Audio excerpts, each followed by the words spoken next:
اہل میت کے گھر کھانا کھانے اور کھلانے کے لیے جمع ہونے کی یہ رسم یقیناً ناجائز ہے اور انتہائی بے غیرتی کی بات ہے۔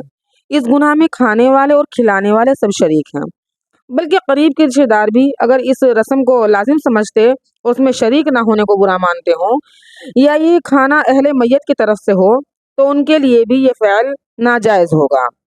ایصال ثواب کا طریقہ بہت آسان ہے، لیکن جو طریقے اختیار کیے جاتے ہیں وہ ایسے ہیں جو نہ اللہ تعالیٰ نے، نہ اس کے رسول نے، اور نہ ہی صحابہ نے اختیار کیے۔ اور کرنے والے یہ کہتے ہیں کہ اگر ہم یہ رسمیں ایصال ثواب میں نہیں کریں گے تو برادری ناراض ہو جائے گی، اس لیے ہمیں یہ سب کرنا پڑتا ہے۔ یہ صرف بدعت ہی نہیں بلکہ شرک بھی ہے، اس لیے کہ کرنے والے اللہ تعالیٰ کی خاطر نہیں کرتے، بلکہ برادری سے اتنا ڈر ہے کہ اس کو خدا بنا رکھا ہے۔ یہ شرک ہو گیا کہ غیر اللہ کو راضی کرنے کے لیے کر رہے ہیں، برادری میں ناک کٹ جائے گی، برادری کو خدا بنا رکھا ہے۔ آج کا بے غیرت مسلمان اور بے غیرت برادری کے لوگ کسی کے انتقال پر گدھ کی طرح منڈلاتے ہیں کہ اب کھانے کو ملے گا۔ اگر دل میں خوف خدا نہیں، آخرت کی فکر نہیں، اپنے حساب و کتاب کا ڈر نہیں، اللہ تعالیٰ اور اسلام کا پاس نہیں، تو کم از کم کچھ غیرت ہی ہونی چاہیے۔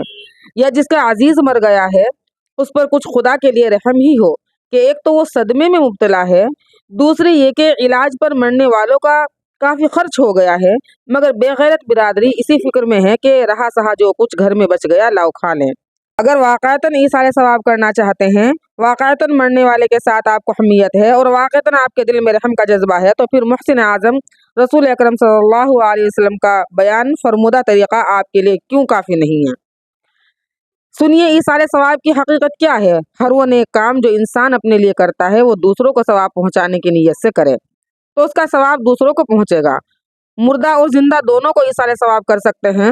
اب اپنے لیے نفل نماز پڑھتے ہیں، نفل روزے رکھتے ہیں، تلاوت کرتے ہیں، تسبیحات پڑھتے ہیں، صدقہ خیرات کرتے ہیں، نفل حج و عمرہ کرتے ہیں، طواف کرتے ہیں، غرض یہ کہ ہر نفل عبادت جو آپ اپنے لیے کرتے ہیں اس میں صرف یہ نیت کر لیں کہ اس کا ثواب ہمارے فلاں عزیز کو پہنچے، بس وہ ثواب پہنچ جائے گا، اور بس یہی ایصال ثواب ہے۔ بعض لوگ کھانا کھلانے ہی کو صدقہ سمجھتے ہیں، اگر ضرورت مندوں کو نقد دے دیا جائے یا غلہ دے دیا جائے اس کو صدقہ نہیں سمجھتے۔ اسی طرح بعض لوگ جمعرات ہی کو کھانا مسجد میں بھیجنا ضروری سمجھتے ہیں، حالانکہ صدقے کے لیے نہ جمعرات شرط ہیں اور نہ مسجد میں بھیجنے کی کوئی شرط ہے۔